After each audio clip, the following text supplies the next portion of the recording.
The mountain man and the woman who bought his life. The rope was already around his neck when she spoke.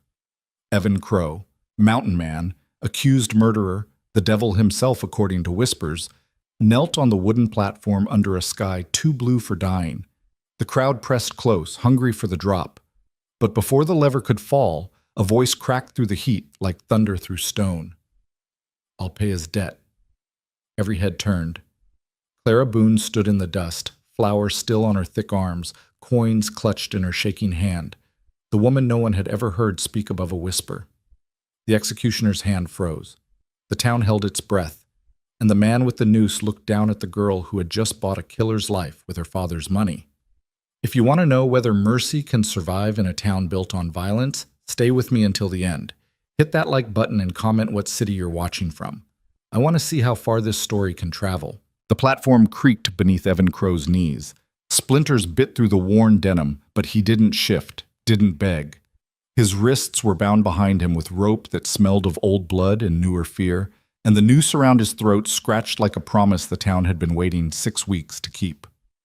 Judge Callum Brent stood to the side, black coat spotless, despite the dust that covered everything else in Coldwater, Montana territory. His voice carried over the crowd with the smooth certainty of a man who'd never doubted his own authority. "Evan Crow," Brent intoned, unfolding a paper that didn't need reading. Everyone knew the charges by heart. "You stand accused of the murder of Samuel Hartwick, landowner and respected member of this community. Though no trial by jury was held due to the severity of witness testimony and the danger of your escape, this tribunal has found sufficient evidence to warrant execution by hanging." Evan's jaw tightened. His dark eyes scanned the crowd, not for rescue, but for the faces he knew were lying. He found them easily. Men in clean hats, men whose boots weren't scuffed by honest work, men whose smiles didn't reach past their teeth. Samuel Hartwick had owned half the grazing land south of town and had wanted the rest. Evan had refused to sell his small mountain claim, 20 acres of pine and creek water his Shoshone mother had shown him as a boy, long before the treaties broke and the borders closed. Hartwick had sent men with guns. Evan had sent them back bleeding. A week later, Hartwick was found dead in a ravine, skull cracked, pockets empty. Evan hadn't done it. But no one with power cared about that. The executioner, a thick-shouldered man named Pritchard, adjusted the noose with practiced indifference. The crowd murmured, anticipation, disgust, the dull thrill of watching something fall. Then the voice came. "I'll pay his debt." It wasn't loud. It wasn't sharp, but it cut through the noise like a blade through rotted wood. Every face turned. Clara Boone stood at the edge of the square, her apron still dusted with flour from her father's store. She wasn't small, but she moved like she wished she were. Shoulders curled inward, head slightly bowed, the way a woman learned to stand when the world made her feel like she took up too much space. Her brown hair was pinned back in a simple bun, her dress plain and patched at the elbows. In one hand, she clutched a small leather pouch. In the other, a crumpled envelope. Judge Brent's expression didn't change, but his eyes sharpened. "Speak plainly, Miss Boone." Clara's throat worked. She stepped forward, and the crowd parted. Not out of respect, but out of sheer confusion. Women didn't interrupt hangings. Women like Clara didn't interrupt anything. "I'll pay his debt," she repeated, louder now. Her voice trembled, but it didn't break. "The law says a condemned man's life can be purchased if restitution is made to the victim's family and a bond is posted for future conduct. I have the money." A ripple of laughter started somewhere in the back. It spread like fever. "Sweetheart," someone called, "you think you can buy yourself a man?" "Maybe she's lonely," another voice added. More laughter. Clara's face flushed, but she didn't lower her gaze. She walked straight to the platform, boots kicking up dust, and held out the pouch. $300. That's what the territorial statute allows. I've read the law. I have the right. Brent's mouth thinned into something that wasn't quite a smile. The statute exists for family members and business partners, not, strangers. "It doesn't specify," Clara said. Her hands were shaking now, but her voice stayed firm. "It says any party willing to assume legal responsibility. I'm willing." Pritchard glanced at Brent. The judge's fingers drummed once against his coat. Then he looked at Clara, really looked, and something cold and calculating settled into his expression. You understand what you're proposing, Miss Boone? You would be financially and legally liable for this man's conduct. Any crime he commits, any debt he incurs, becomes yours. If he runs, you forfeit the bond and face criminal penalty yourself. I understand. And you believe a man like Evan Crow, a half-breed drifter with no home, no family, no loyalty to law or decency, deserves that kind of charity? The way he said charity made it sound like rot. Clara's jaw tightened. I believe a man deserves a fair trial. He didn't get one. The square went silent. Brent's eyes glittered. For a long moment he said nothing. Then he turned to the crowd, spreading his hands as if inviting their judgment. The law is the law, he said smoothly. And Miss Boone is correct. Territorial statute does allow for bond substitution in capital cases, provided the injured party's family consents and the bond is posted in full. He looked back at Clara. Samuel Hartwick's widow has already left the territory. His brother, however, remains. If he accepts your offer, and if you can post the bond here and now, I will commute the sentence to indenture. Clara didn't hesitate. She stepped up onto the platform, ignoring the murmurs, and poured the coins onto the judge's outstretched palm. Gold eagles, silver dollars, worn bills folded tight. Brent counted slowly, making a show of it. 300 even, he confirmed. He gestured to a clerk standing nearby. Draw up the papers. On his knees, Evan finally looked at her. Clara met his gaze for only a second before her eyes skittered away. His stare was dark and unreadable, shadowed by hair that hadn't been cut in months, and a beard that made him look more like a drawing of a villain than a man. But in that brief moment, she saw something she hadn't expected. Confusion. The clerk returned with a sheet of parchment and a pen. Brent read aloud in a voice meant to carry. By the authority vested in the territorial court, Evan Crow's sentence of death is hereby commuted to a term of indentured service, duration of 5 years, under the legal guardianship and financial responsibility of Miss Clara Boone. He will reside on her property, labor under her direction, and submit to her authority in all matters of law and conduct. Failure to comply will result in immediate rearrest and execution of the original sentence. Miss Boone, do you accept these terms? I do. Sign here. Clara took the pen. Her hand trembled so badly the ink blotted, but she pressed down and wrote her name in careful, slanted script. Brent turned to Evan. And you, Crow, do you accept indenture in place of the noose? Evan's voice came out rough, like gravel scraped over iron. Don't have much choice, do I? No, Brent said pleasantly. You don't. He gestured to Pritchard, who loosened the noose and hauled Evan to his feet. The executioner cut the ropes around Evan's wrists but immediately replaced them with iron manacles, the chain clinking as he locked them tight. Indenture isn't freedom, Brent said, his eyes on Clara now. It's ownership. He's yours to manage, Miss Boone. But if he strays, if he harms anyone, if he so much as sets foot outside the town limits without written permission, the fault is yours, and the noose waits for you both. Clara swallowed hard. I understand. Brent handed her an iron key, the key to Evan's chains. Then he leaned in close, voice dropping to something only she could hear. I wonder, he murmured, what your father would say about this. Clara's face went white, but she took the key. The crowd began to disperse, muttering and laughing, already spinning the story into something ugly.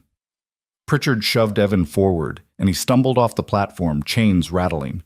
Clara followed, gripping the key so hard the metal bit into her palm. They walked through the square in silence, Clara in front, Evan behind, the space between them filled with stares and whispers.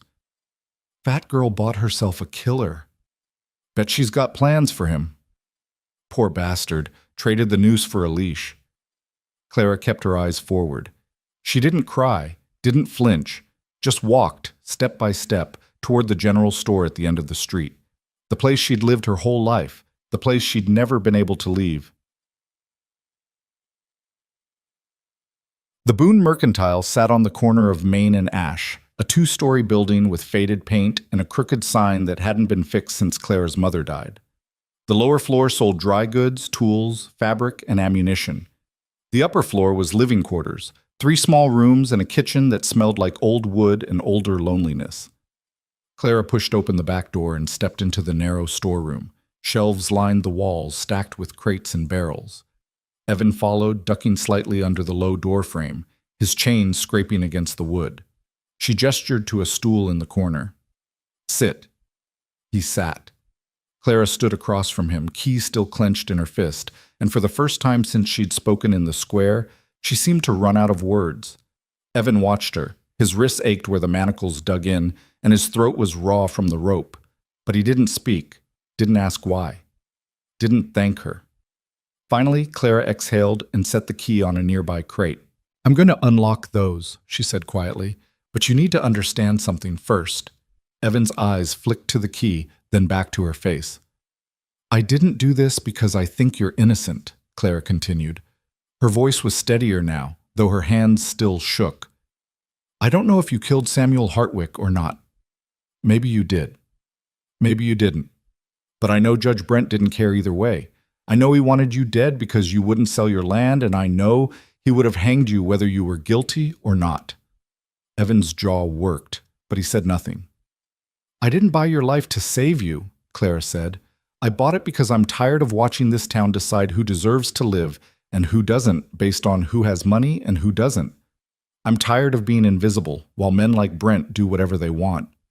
She picked up the key and stepped closer. Evan didn't move. "You're going to work for me," she said. "You're going to follow the rules. And if you run or if you hurt anyone, I'll lose everything. My money, this store, maybe my freedom. So I need you to understand, I didn't save you. I bought you. And if you make me regret it, I'll put the noose back on myself." For a long moment, the only sound was the faint creak of the building settling. Then Evan spoke. "Why'd you really do it?" Clara hesitated. "I told you." "No." His voice was low, but it cut clean. "You didn't buy me to make a point. You didn't do it to prove something to Brent. You did it because you're scared of something worse than losing money." Clara's breath caught. Evan leaned forward slightly, chains clinking. "So what is it? What are you running from that made you think buying a dead man was a good idea?" Her throat tightened. She wanted to argue, to deny it, but the words stuck. Instead, she unlocked the manacles. They fell to the floor with a dull clang. Evan rubbed his wrists, eyes never leaving hers. "There's a room upstairs," Clara said, stepping back. "It's small. There's a cot, a basin, a window that doesn't lock. You'll sleep there. You'll take your meals after I've closed the store. You'll work inventory, deliveries, repairs, whatever I need. You don't talk to customers unless I tell you to. You don't leave the building without my permission. And you don't ask me questions I'm not ready to answer." Evan stood slowly. He was tall, taller than she'd realized, and the space between them felt smaller than it had a moment ago. "Understood," he said. Clara nodded. She turned toward the stairs, then paused. "For what it's worth," she said quietly, "I don't think you killed him." Evan's expression didn't change. "Doesn't matter what you think. Matters what they think." "Then we'll have to make them think differently." She climbed the stairs without looking back. Evan stood alone in the storeroom, the weight of the chains gone, but the weight of everything else settling in like stones. The room Clara led him to was barely big enough for the cot and a small wooden chair. The walls were bare except for a single nail where a mirror might have hung once. The window overlooked the alley behind the store, and through it, Evan could see the edge of the mountains in the distance, dark shapes against the fading light. Clara set a blanket and a tin cup on the chair. "There's a pump in the backyard," she said. "Water's cold but clean. I'll bring up something to eat in an hour." "Don't need charity," Evan said. "It's not charity. It's part of the terms. You work, you eat. That's the deal." She left before he could respond. Evan sat on the cot. The mattress was thin, stuffed with straw that poked through the fabric, but it was softer than the ground he'd been sleeping on for weeks. He stared out the window, watching the sky turn from blue to purple to black. Somewhere in the town, men were talking, planning, wondering. Judge Brent wasn't the type to let things go, and Clara Boone, whoever she really was, had just made herself a target. Downstairs, Clara stood behind the counter, hands braced against the wood, breathing slow and deliberate. Her father's ledger lay open in front of her, But she wasn't reading it. She was listening. The town outside was quiet now, but she could still feel the weight of all those eyes, all those voices. Fat girl bought herself a killer. She closed the ledger and locked the front door. Then she climbed the stairs to her own room, sat on the edge of her bed, and let herself shake. Not because she was afraid, but because for the first time in her life, she'd spoken, and the whole town had heard. Morning came too early. Clara woke to the sound of boots on the floor below, heavy, unfamiliar. For a moment, panic spiked through her chest. Then she remembered. Evan. She dressed quickly, pinning her hair back with shaking fingers, and descended the stairs. He was in the storeroom, stacking crates that had been sitting crooked for months. His shirt was damp with sweat despite the cool air, and his movements were efficient, practiced. He didn't look up when she entered. You didn't have to start yet, Clara said. Didn't have anything else to do. She watched him for a moment, unsure whether to be grateful or unnerved.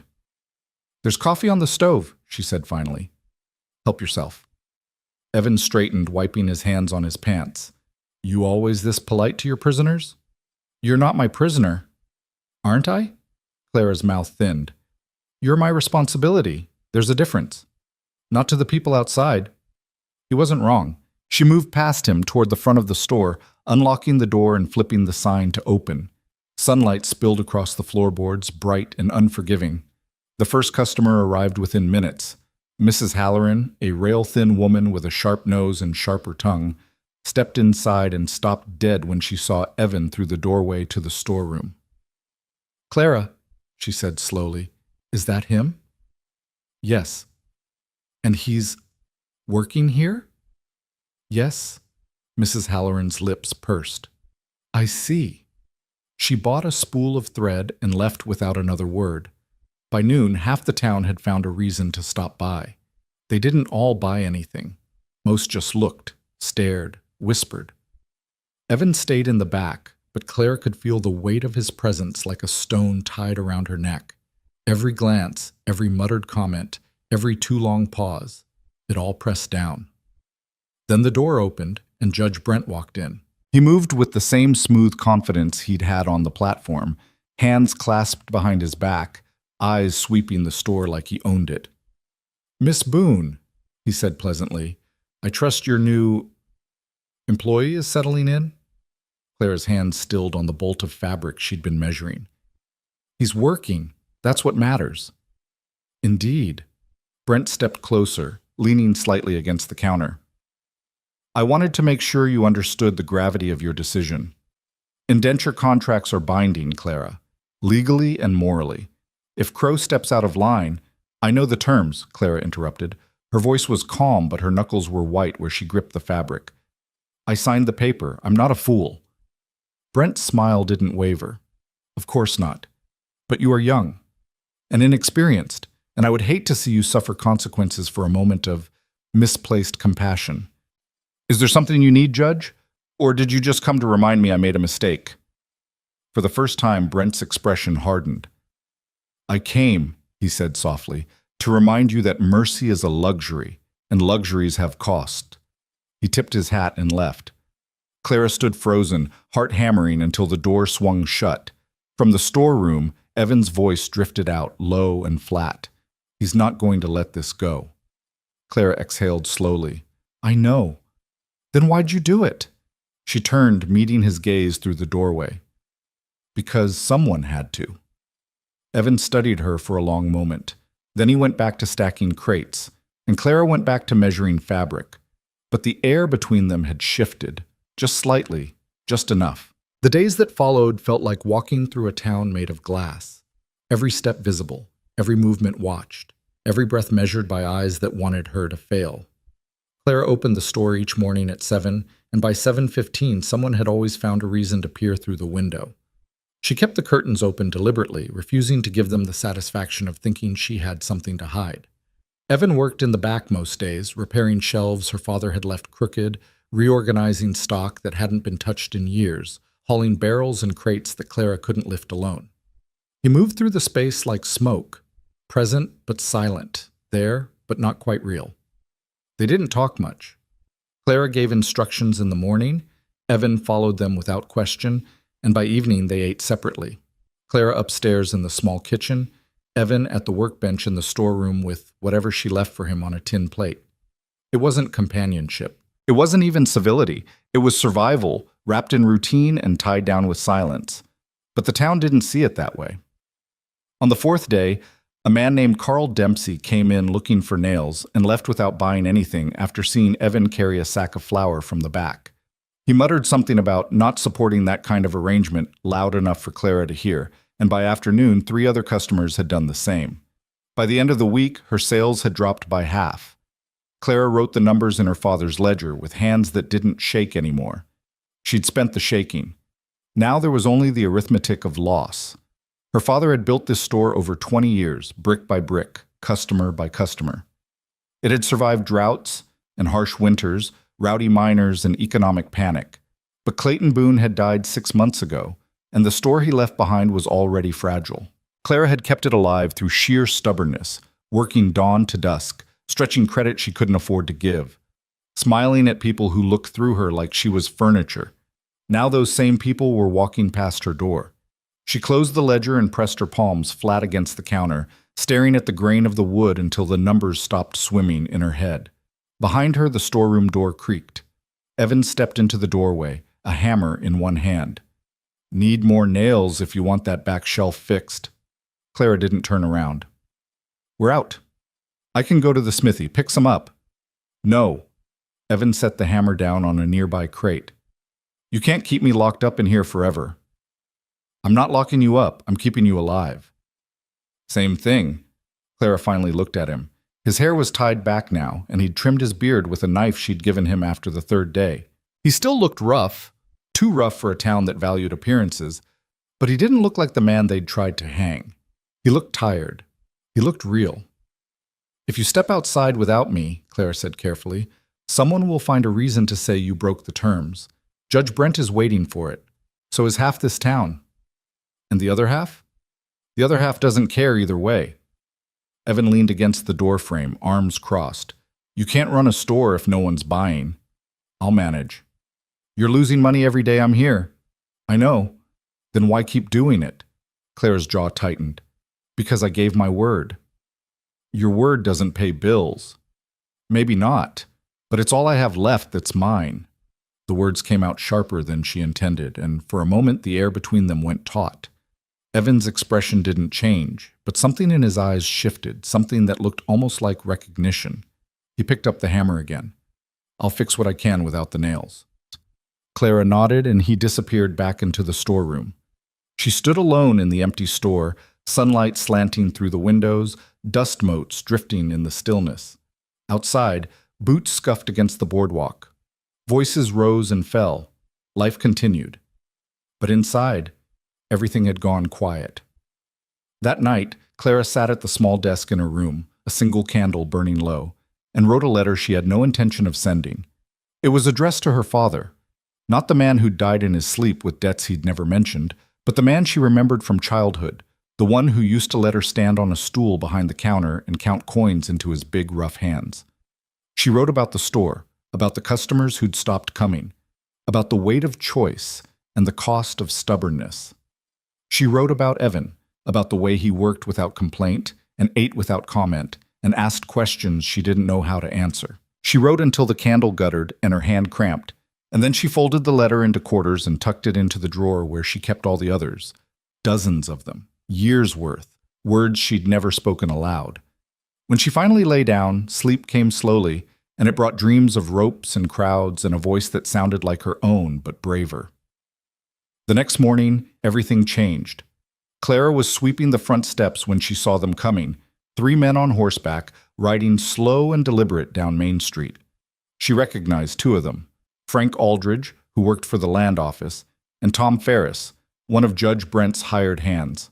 The third man she didn't know, but his coat was too fine for cold water, and the way he sat his horse spoke of money and the kind of authority that didn't ask permission. They stopped in front of the store. Clara set the broom aside and stepped back inside, heart thudding. Through the window, she watched them dismount. Frank tied his horse to the post. Tom adjusted his gun belt. The stranger brushed dust from his sleeves and looked up at the building like he was appraising it. The door opened. "Miss Boone?" Frank said, removing his hat. His smile was thin and practiced. "Morning?" "Morning," Claire replied. She stayed behind the counter, hands resting on the wood where they couldn't be seen trembling. "What can I do for you?" Frank gestured to the stranger. "This here's Mr. Garrett Pierce. He's come all the way from Helena on behalf of the Hartwick estate." Pierce stepped forward. He was older than Clara had first thought, maybe 50, with silver threading through his dark hair and lines carved deep around his mouth. His eyes were pale blue and sharp as winter. "Miss Boone," Pierce said. His voice was smooth, educated, the kind of voice that made everything sound reasonable. "I apologize for the intrusion. I understand you've recently entered into an indenture contract with a man named Evan Crow." Clara's pulse quickened. "That's correct. I represent the late Samuel Hartwick's business interests. As you may know, Mr. Hartwick's estate is still being settled, and there are several outstanding claims related to his death." Pierce pulled a folded document from his coat. "I'm here to inform you that the family intends to contest the commutation of Mr. Crow's sentence." The floor seemed to tilt. "On what grounds?" Clara asked, forcing her voice to stay level. "On the grounds that the restitution paid was insufficient, and that the consent obtained from the family was given under duress." Pierce unfolded the paper, holding it up so she could see the official seal at the bottom. "This is a writ of contestation filed with the territorial court. It requests a formal review of the indenture contract, and if necessary, the reinstatement of the original sentence." Clara's hands curled into fists. "The judge accepted the payment. The terms were met." "The judge," Pierce said mildly, "is not infallible, and the law allows for appeals when new evidence comes to light." "What new evidence?" Pierce smiled. It didn't reach his eyes. "That will be presented at the hearing. In the meantime, I'm authorized to offer you an alternative." He set the document on the counter between them. "The Hartwick estate is willing to purchase the indenture contract from you for the full amount you paid, $300, plus an additional $50 as compensation for your trouble. You walk away whole, Miss Boone. No debt, no liability, no risk." Clara stared at the paper. The words blurred together, but the meaning was clear. They wanted Evan back, and they were offering her a way out. "What happens to him if I sell the contract?" she asked quietly. Pierce's expression didn't change. "He would be remanded to custody pending the outcome of the appeal. If the original sentence is reinstated," he shrugged, "well, the law is the law. So he hangs." "That would be for the court to decide." Clara looked up, meeting Pierce's gaze. "And if I refuse?" "Then the hearing proceeds, the contract is examined, and if any irregularities are found, any failure on your part to maintain proper supervision, any breach of conduct, you forfeit the bond and face criminal penalty yourself." Pierce leaned forward slightly. "I've seen the numbers, Miss Boone. Your store is struggling. You're losing customers. You can't afford another loss." Tom Ferris shifted his weight, hand resting on his gun. Frank looked uncomfortable but said nothing. Clara's mind raced. $350. It was more than she'd paid, more than she had. It would cover the debts her father left, keep the store running through winter, buy her time. All she had to do was let go. She thought of Evan upstairs, probably awake, probably listening. She thought of the moment on the platform when she'd spoken and the world had stopped. She thought of her father's letters tucked away in a drawer, full of words that had never been enough. "No," she said. Pierce raised an eyebrow. "Excuse me?" "I said no. The contract stands." Frank exhaled sharply. Tom's hand tightened on his gun. Pierce's expression cooled into something hard and businesslike. "Miss Boone," he said, "I strongly advise you to reconsider. This is a generous offer. You won't receive another." "I don't need another. I'm not selling." Pierce studied her for a long moment. Then he picked up the document and folded it back into his coat. "Very well," he said. "The hearing is scheduled for 2 weeks from today. You'll be notified officially." He turned toward the door, then paused. "One more thing. Until the hearing concludes, Mr. Crow is not to leave your property under any circumstances. Any violation will be considered an admission of guilt." "I'm aware of the terms." Pierce nodded once and walked out. Frank followed, casting Clara a look that might have been pity or warning. She couldn't tell. Tom was the last to leave, and he stopped in the doorway, eyes narrowing.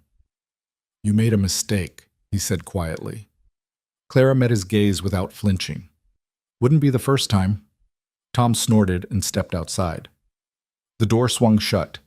Clara stood alone in the silence, heart pounding so hard she thought it might crack her ribs. Her hands were shaking again, and this time she let them. Behind her, footsteps creaked on the stairs. Evan appeared in the doorway to the storeroom, his face unreadable. "You heard all that?" "Most of it." Clara turned to face him. "They want you dead. They're going to keep pushing until they get it." "I know." "So what do we do?" Evan crossed the room slowly, stopping a few feet from the counter. For the first time since she'd bought his life, he looked at her, really looked, and she saw something in his eyes that hadn't been there before. Respect, and something harder to name. "We fight," he said. Clara swallowed. "How?" "By proving I didn't kill Samuel Hartwick." "You've been saying that since the day they arrested you. No one believed you then." "Why would they believe you now?" "Because now," Evan said, "someone's listening." The words settled between them like a promise. Clara took a breath, then another. "What do you need?"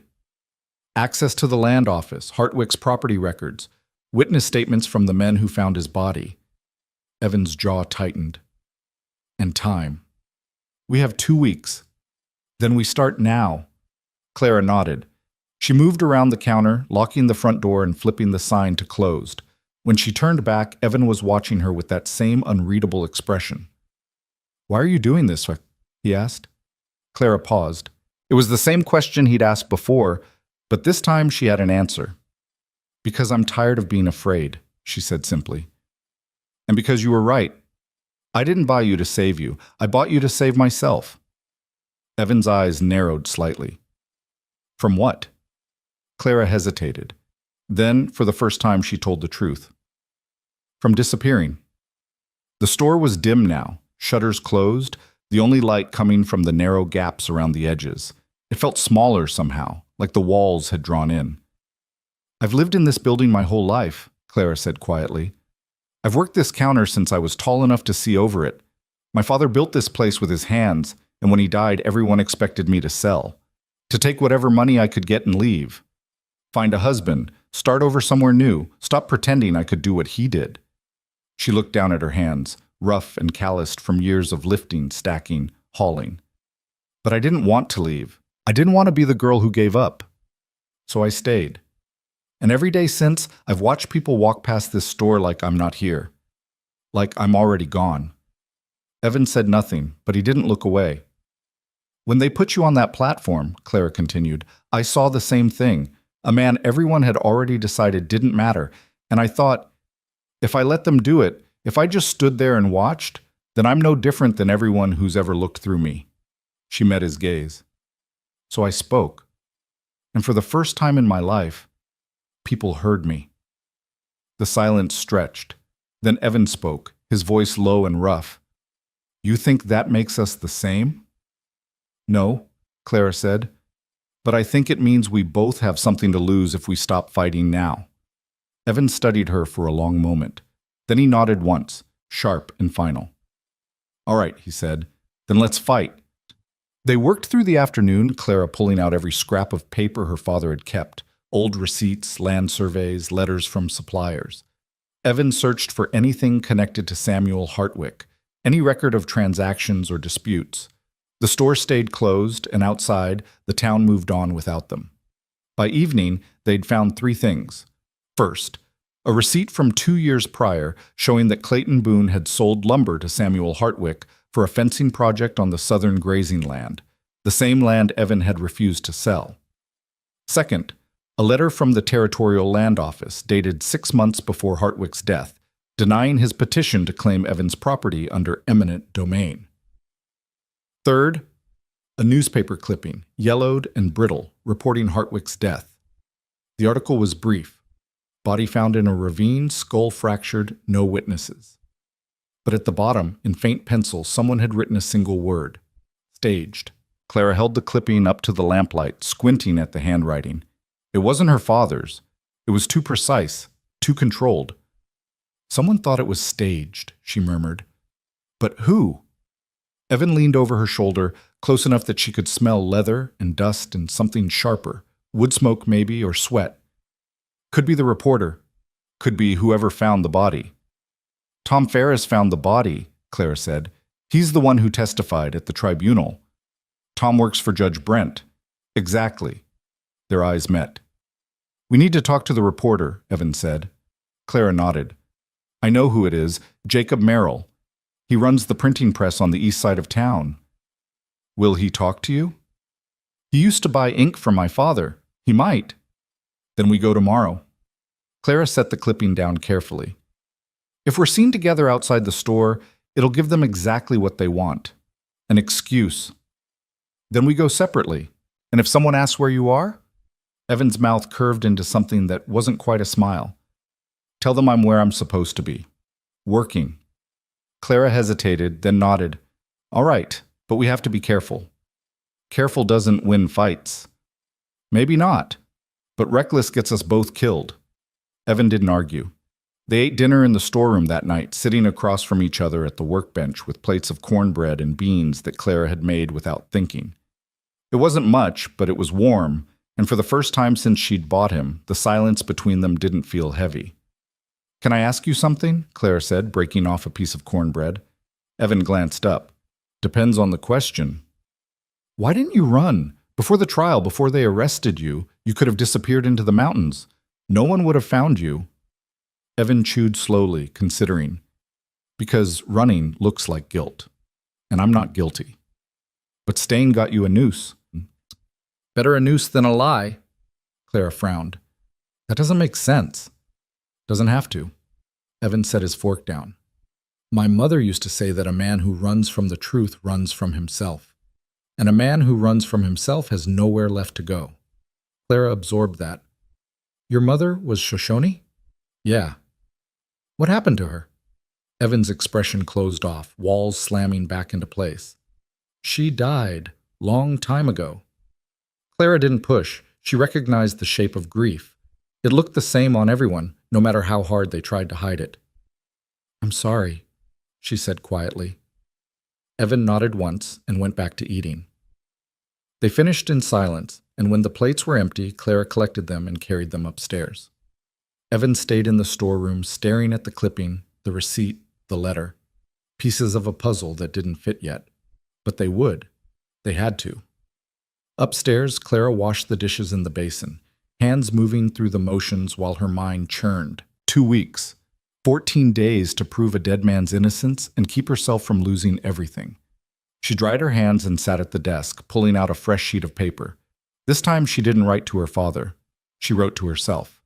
I spoke today, she began. Not because I was brave, but because I was tired of being silent. The words came slowly at first, then faster, ink pooling at the end of each sentence.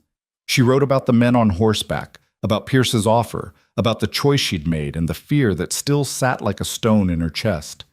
She wrote about Evan, about the way he'd looked at her when she refused to sell, about the strange, fragile thing growing between them that wasn't trust but might become it.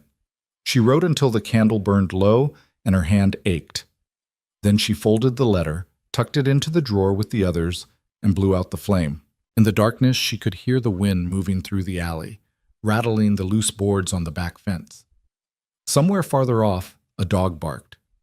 The town settled into sleep, but Clara stayed awake, staring at the ceiling, thinking about stages and lies and the truth no one wanted to hear. Morning came cold and sharp. Clara woke before dawn, dressed quickly, and went downstairs. Evan was already awake, standing by the window in the storeroom, watching the street. Anything? She asked. Quiet? Good. She handed him a tin cup of coffee, black, bitter, the way he seemed to prefer it. He took it without comment. I'll leave in an hour, Clara said. Jacob's shop opens at 8. If I'm not back by noon, something's wrong. Evan nodded. What do you want me to do if that happens? Clara hesitated. Stay inside. Don't open the door for anyone except me. And if they come for me anyway? Then you run. Evan's eyes sharpened. Thought you said running looks like guilt. It does. But it's better than dying for pride. Evan studied her for a moment, then took a slow sip of coffee. You really think this reporter's going to help? I think he might know something, and right now, something is more than we have. Fair enough. Clara finished her own coffee, rinsed the cup, and pulled on her coat. It was too big. Her father's old work coat, wool and heavy, but it kept the cold out. She paused at the door.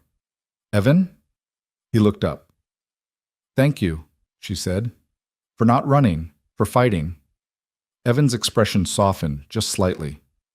Thank you for buying me time to do it. Clara nodded and stepped outside. The street was empty, the sky still gray with pre-dawn light. She walked quickly, head down, boots crunching against the frozen dirt. The printing press was 6 blocks east, tucked between a saddle shop and a boarding house. Smoke already rose from the chimney. Jacob was an early riser, always had been. Clara knocked twice. The door opened and Jacob Merrill peered out, a thin man with ink-stained fingers and spectacles perched on his nose. Miss Boone, he said, surprised. Bit early for a social call. I need to ask you about Samuel Hartwick. Jacob's expression shifted. He glanced past her, checking the street, then stepped back. Come in. Clara entered and Jacob shut the door behind her. The shop smelled like ink and paper and oil, the printing press hulking in the corner like a sleeping beast. What do you want to know? Jacob asked, crossing his arms. Clara pulled the clipping from her pocket and unfolded it. You wrote this. And someone wrote staged at the bottom. Was it you? Jacob took the clipping, eyes scanning the words. His jaw tightened. Yeah, he said quietly. It was me. Clara's heart kicked. Why? What did you see? Jacob set the clipping down on a nearby table, rubbing the back of his neck. I didn't see anything, but I heard things. Tom Ferris brought the body in, said he found it at the bottom of a ravine out past the Hartwick property. Said it looked like Crow ambushed him, cracked his skull, took his money. But Tom's story didn't add up. He said he found Hartwick face down in the dirt, but when they brought the body to the undertaker, there wasn't any dirt in his mouth or nose. His coat was clean. His hands weren't scraped. Jacob shook his head. I've seen men who've fallen. They don't look like that. Clara's pulse raced. Did you tell anyone? I tried. Went to Judge Brent, told him I had questions about the evidence. He said the case was closed, and if I kept stirring up trouble, I'd lose my printing license. Jacob's mouth twisted. So I stopped asking, wrote the article the way they wanted, and hated myself for it. But you left a note, Clara said. You left a breadcrumb. For what it's worth, Jacob looked at her, eyes tired. Which wasn't much. Until now. Clara took a breath. I need you to testify. At the hearing, tell them what you just told me. Jacob paled. Clara, if I do that, Brent will bury me. I'll lose everything. If you don't, an innocent man dies. And I lose everything.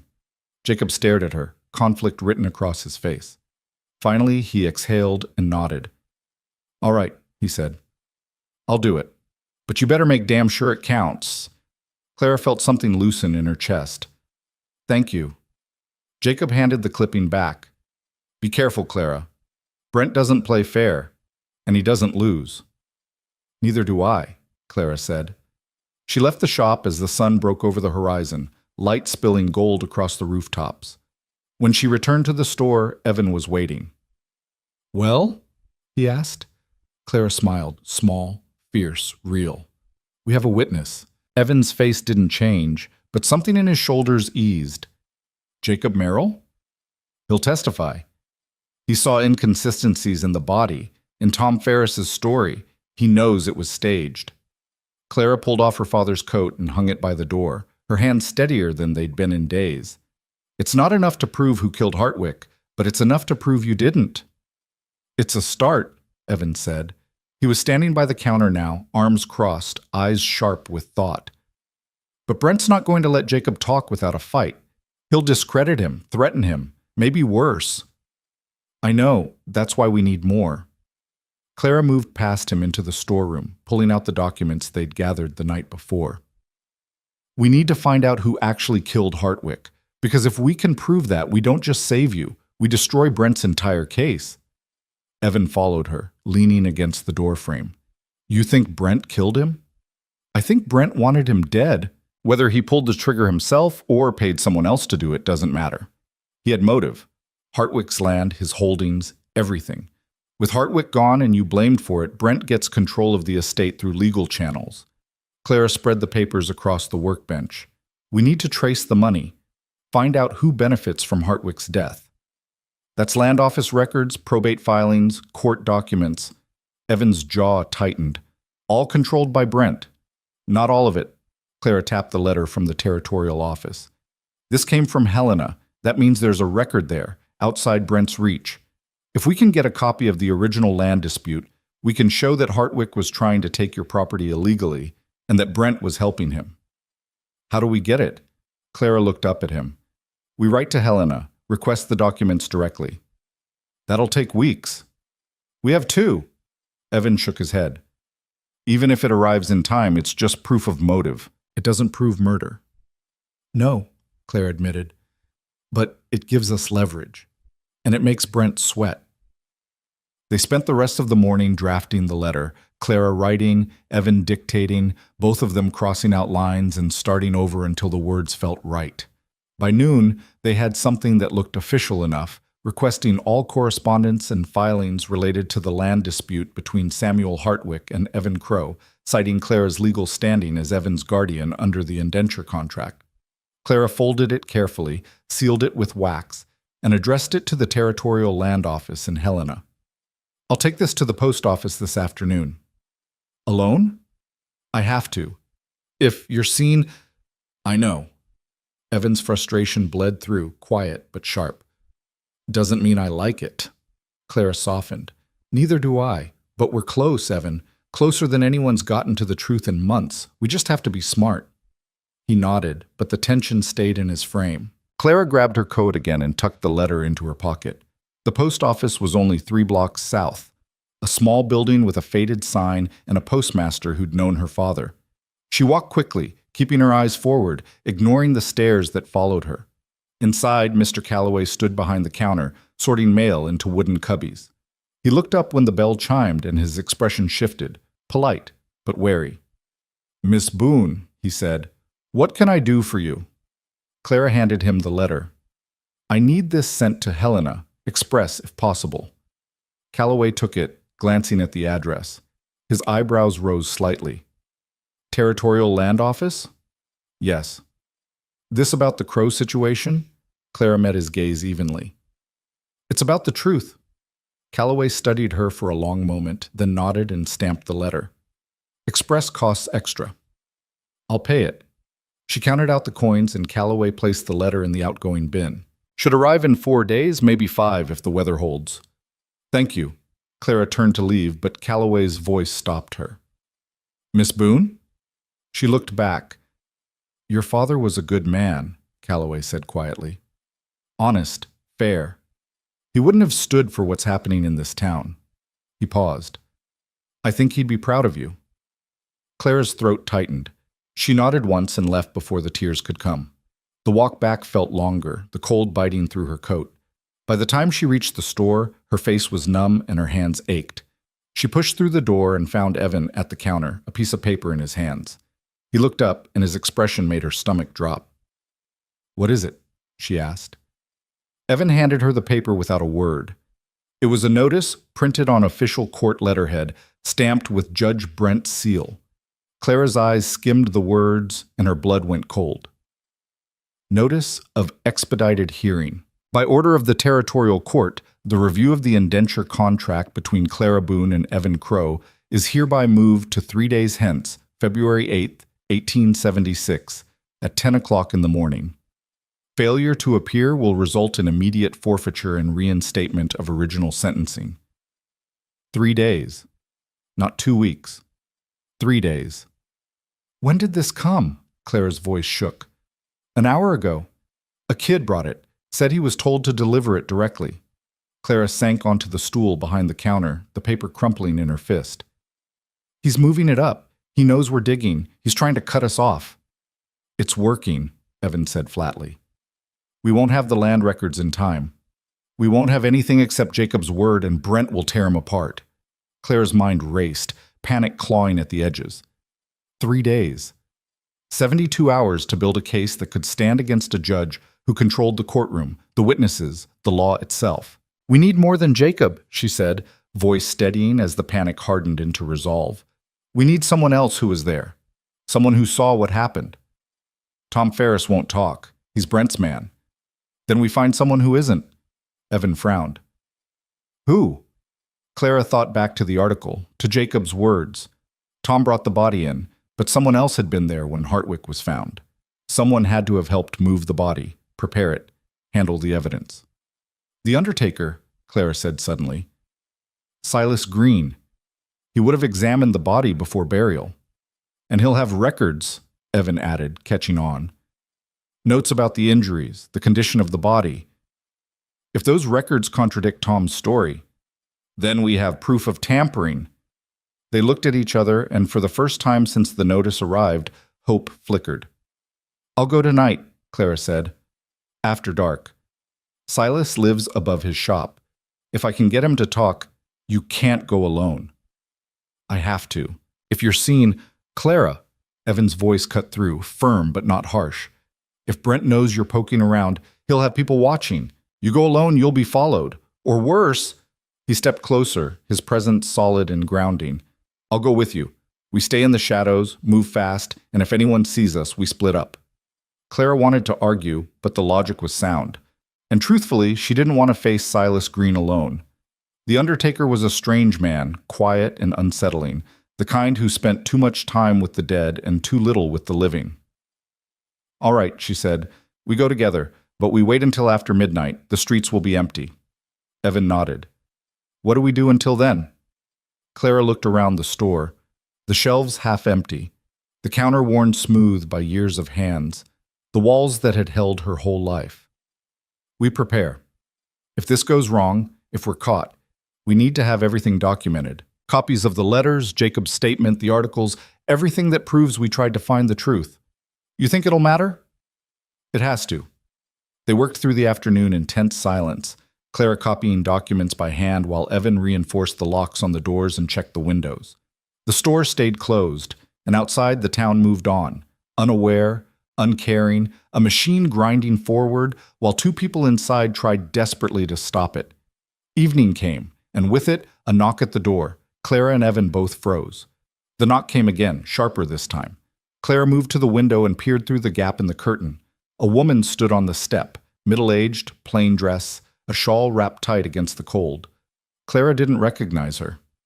Stay back, she murmured to Evan, then unlocked the door and opened it a crack. Can I help you? The woman glanced over her shoulder, nervous, then looked back at Clara. Are you Miss Boone? Yes. I need to talk to you. About Samuel Hartwick. Clara's pulse spiked. She opened the door wider, stepping aside. Come in. The woman entered quickly, and Clara locked the door behind her. Evan stayed in the shadows of the storeroom, visible but not intrusive. Who are you? Clara asked. The woman pulled back her shawl, revealing a tired face lined with worry. My name's Anne Pritchard. My husband works for Judge Brent. You probably know him. He was the one who... on the platform. Clara remembered. The executioner. What do you want? Anne wrung her hands, eyes darting between Clara and Evan. I shouldn't be here. If my husband knew, if the judge knew. But I can't keep quiet anymore. She took a shaky breath. Samuel Hartwick didn't die the way they said. The air in the room went still. How do you know? Clara asked carefully. Because my husband told me. He was drunk one night, a week after the hanging was supposed to happen, and he started talking. Said Tom Ferris and another man, someone I didn't recognize, brought Hartwick's body to the judge's office in the middle of the night.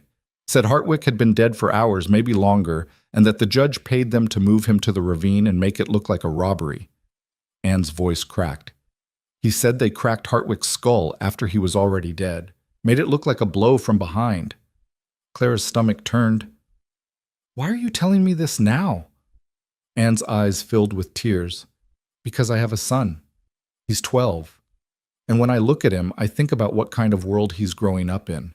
A world where men like Brent can kill someone and blame an innocent man, and no one says anything because they're too afraid. She wiped her eyes. I'm afraid too, but I'm more afraid of staying silent. Clara stepped forward, voice gentle but urgent.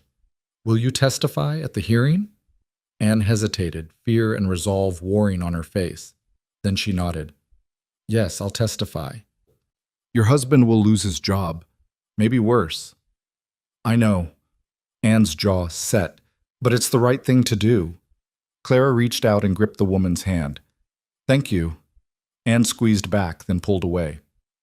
I have to go. If I'm gone too long, he'll notice. She moved toward the door, then paused. Miss Boone? Be careful. The judge doesn't lose, and he doesn't forgive. Neither do I, Clara said. Anne left as quietly as she'd come, disappearing into the dusk. Clara locked the door and turned to Evan. His expression was unreadable, but his eyes burned. That's 2 witnesses, he said. 2 witnesses who are risking everything to tell the truth. Clara's voice shook, not with fear, but with something fiercer. We're not alone in this, Evan. We never were. Evan nodded slowly. Then we make it count. The hours crawled toward midnight.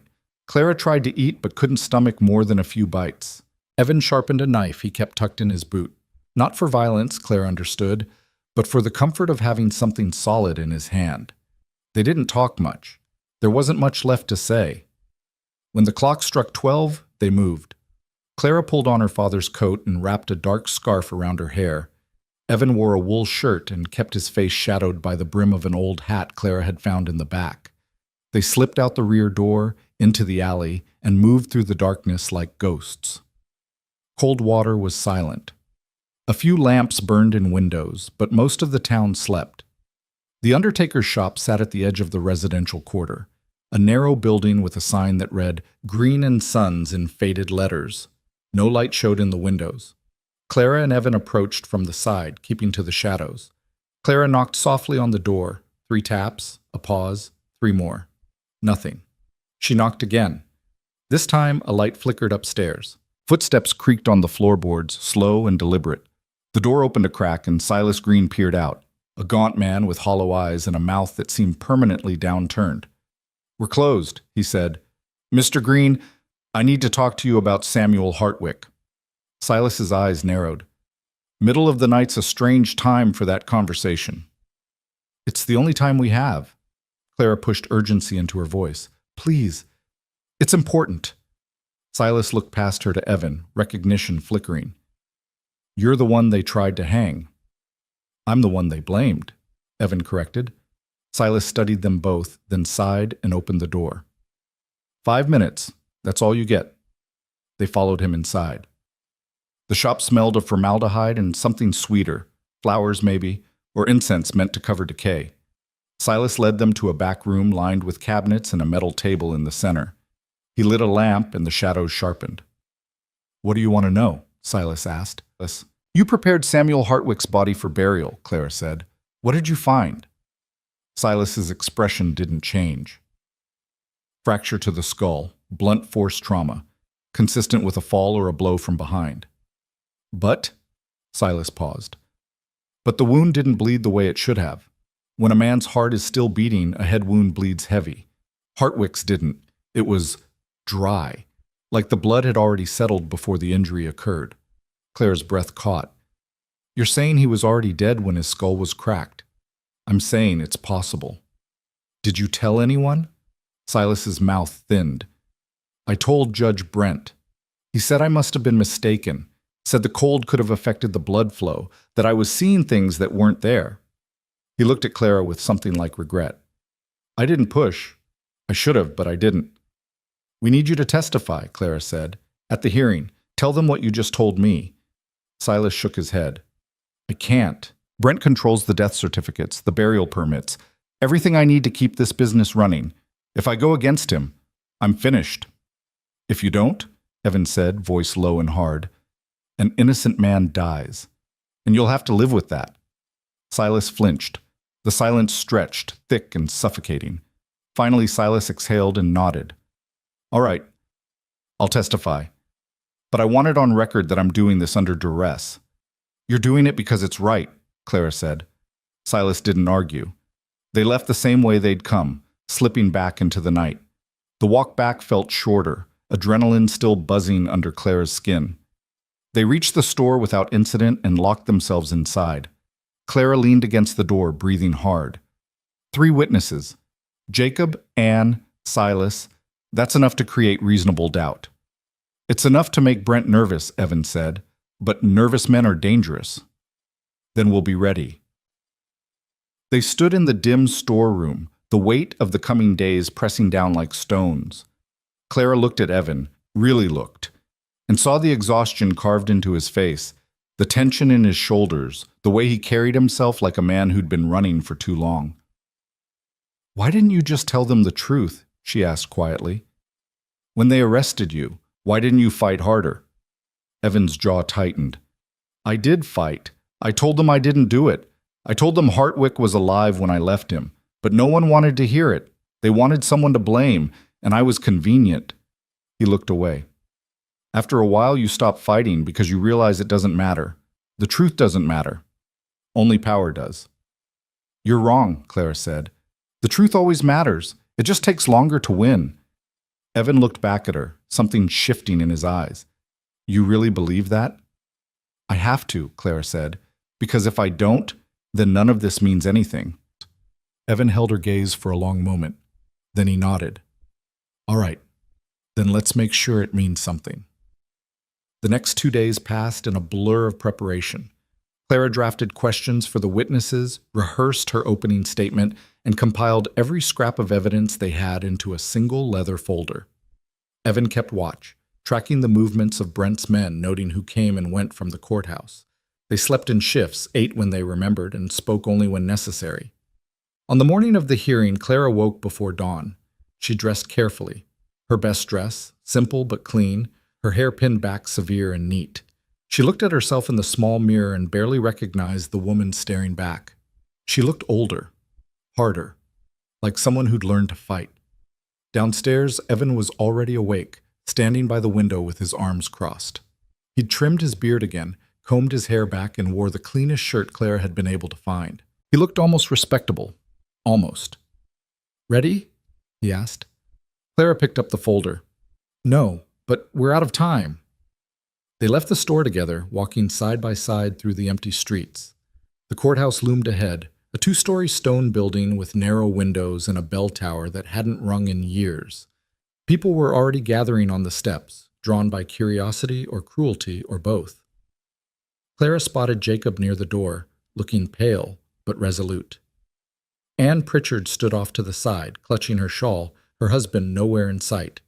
Silas Green arrived last, hands shoved deep in his pockets, eyes downcast. Judge Brent stood at the top of the steps, flanked by Tom Ferris and 2 other men Clara didn't recognize. He watched Clara and Evan approach with a smile that didn't reach his eyes. "Miss Boone," he said smoothly. "Mr. Crow, right on time?"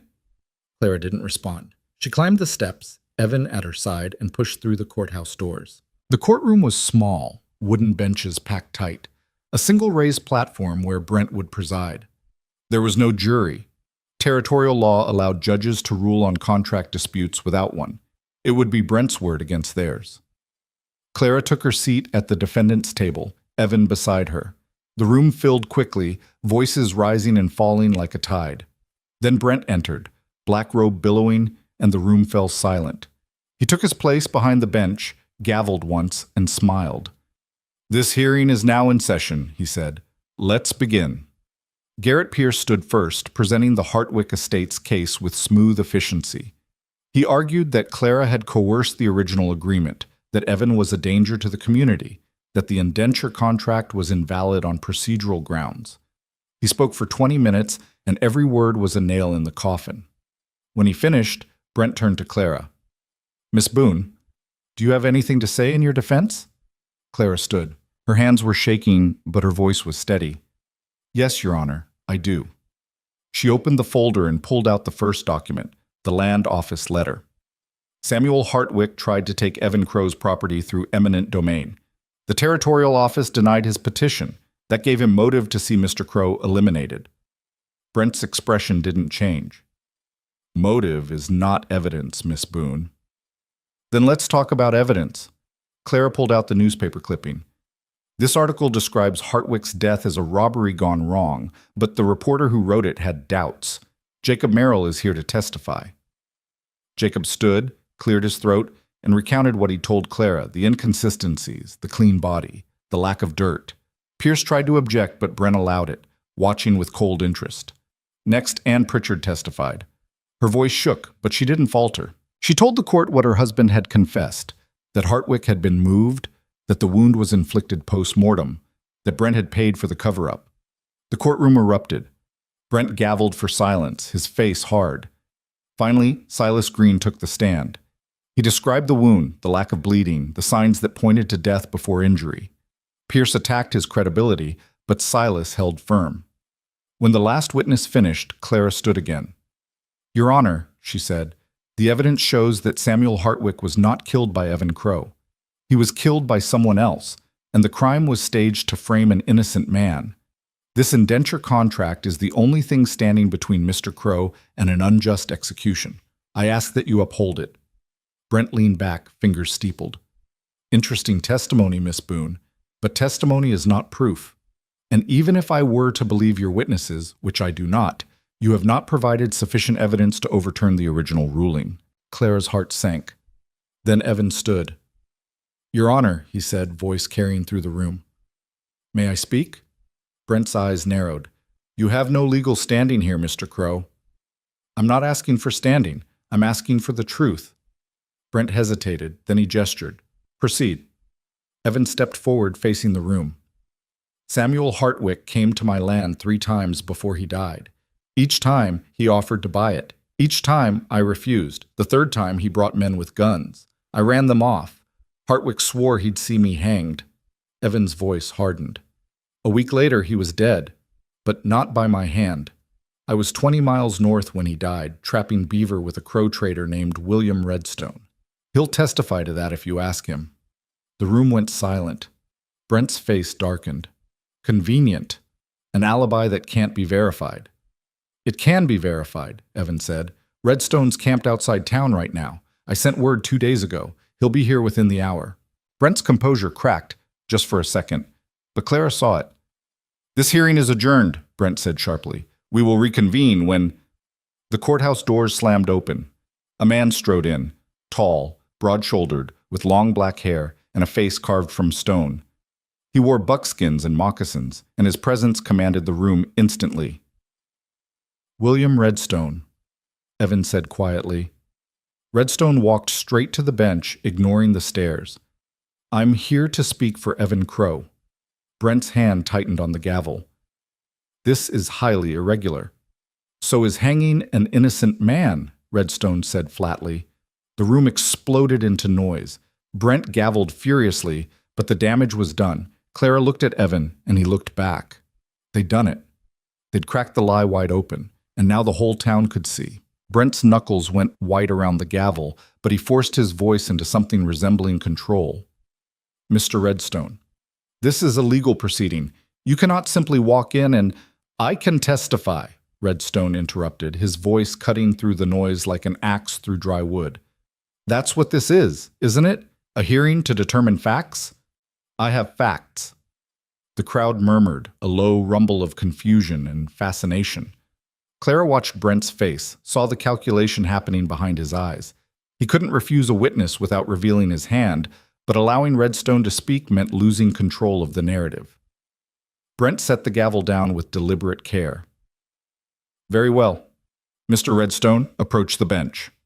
Redstone moved forward with the unhurried confidence of a man who'd never needed permission to exist in any space. He didn't bow, didn't lower his gaze, didn't adjust himself to fit the room's expectations. He simply stood, feet planted, and waited. State your full name and occupation for the record, Brent said. William Redstone, trapper and trader. I work the high country between here and the Crow Reservation. And you claim to have been with Evan Crow on the day Samuel Hartwick died? I don't claim it. I'm stating it as fact. Redstone's dark eyes swept the room, then settled back on Brent. Evan and I were camped near Stillwater Creek, 23 miles north of Hartwick's property. We spent 4 days together, trapping beaver and muskrat. He was with me from sunrise to sundown the day Hartwick died. Pierce stood, adjusting his coat. Your Honor, this witness has no credibility. He's a friend of the defendant, clearly biased, and his testimony is conveniently timed. Convenient timing doesn't make it false, Clara said, rising to her feet. And Mr. Redstone's word carries weight in this territory. He's known as an honest trader. Among his own people, perhaps, Pierce said smoothly. But in a court of law, Redstone said, his voice cold and sharp, a man's word should matter based on truth, not skin color. The room went silent. Pierce's face flushed, but before he could respond, Brent raised a hand. That's enough. Mr. Redstone, do you have any proof of this alleged trip? Receipts, witnesses, anything beyond your word? Redstone reached into his coat and pulled out a small leather-bound journal. He opened it to a marked page and held it up. I keep records of every trap I set, every pelt I take, every man I trade with. Here's the entry for November 7th through November 10th. 4 days with Evan Crow at Stillwater Creek. 32 beaver pelts, split evenly. He handed the journal to Brent, who examined it with narrowed eyes. The handwriting was neat, precise, the dates clearly marked. Brent's jaw worked, but he couldn't dismiss it outright. Journals can be fabricated, Pierce said. So can witness statements, Clara countered. Tom Ferris claimed he found Hartwick at the bottom of a ravine, but Silas Green testified that the body showed signs of being moved after death. Ann Pritchard testified that her husband admitted to staging the scene under Judge Brent's orders. She turned to face the room, addressing not just Brent, but everyone watching. You've heard 3 witnesses describe inconsistencies in the official story. Now you've heard a 4th provide an alibi. At what point does coincidence become conspiracy? The murmurs grew louder. Brent gavelled twice, but the sound felt weaker now, like he was trying to hold back a flood with his bare hands.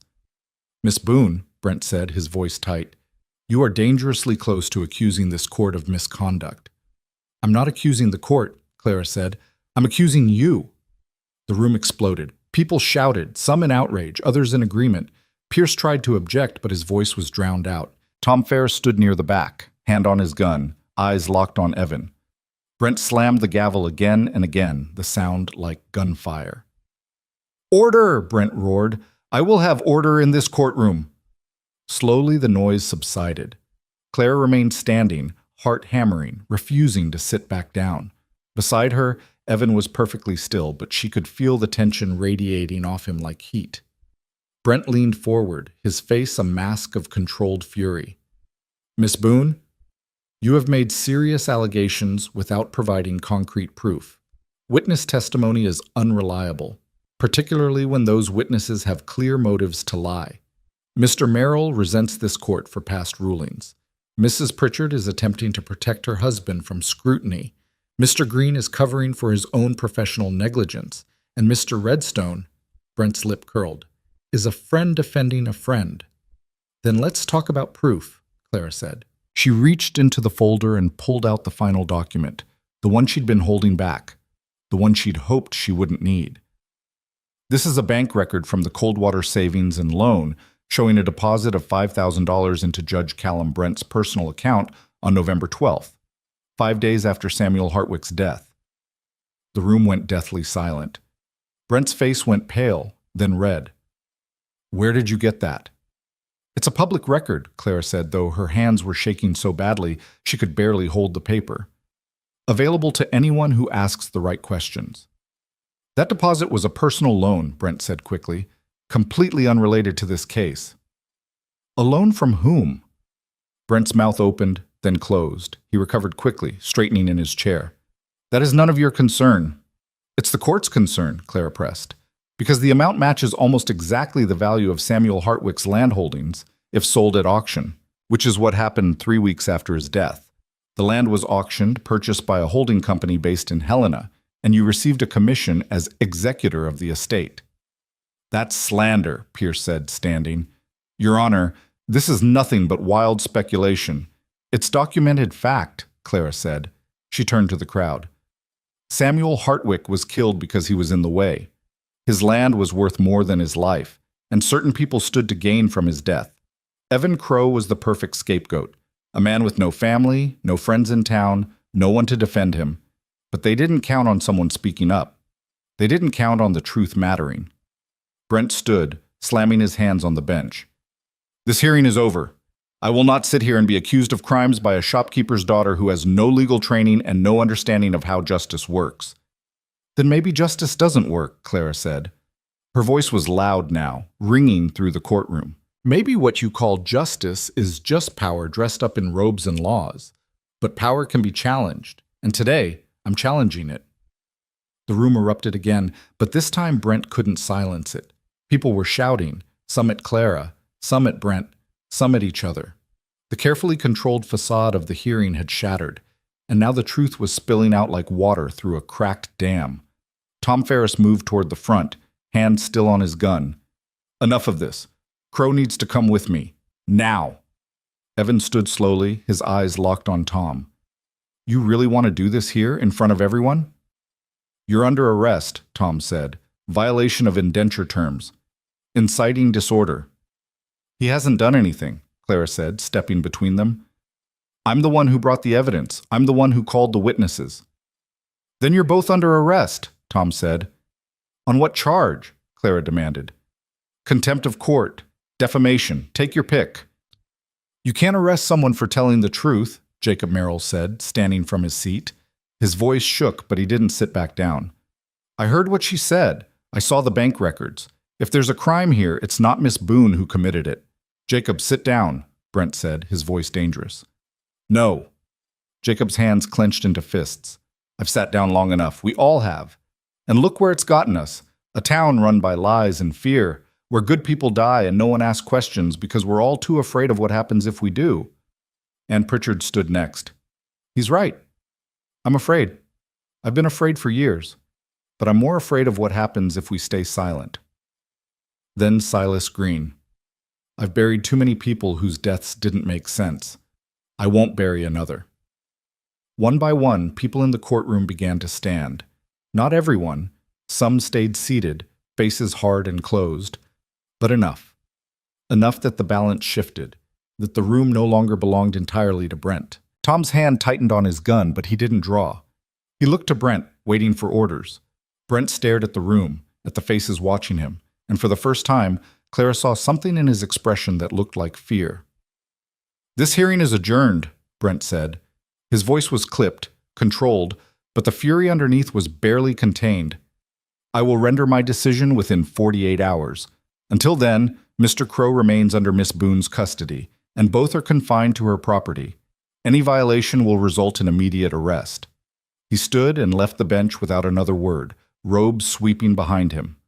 Tom followed, glaring at Evan as he passed. The courtroom emptied slowly, people filing out in clusters, whispering and arguing. Clara stood frozen, the adrenaline still flooding her system, making her hands shake and her knees weak. Evan touched her elbow gently. We need to go. Clara nodded. She gathered the documents with trembling fingers and tucked them back into the folder. Jacob approached, his face pale but resolute. That was brave, he said. Reckless, but brave. It was necessary, Clara said. Maybe, but Brent's not done. He'll come after you now, harder than before. Let him, Jacob smiled faintly. Your father would have been proud. Clara's throat tightened. She nodded, unable to speak, and Jacob squeezed her shoulder before leaving. Ann Pritchard stopped by next, her eyes red. Thank you, she whispered, for giving me the courage to speak. You gave yourself that courage, Clara said. I just gave you a reason to use it. Anne smiled through her tears and left.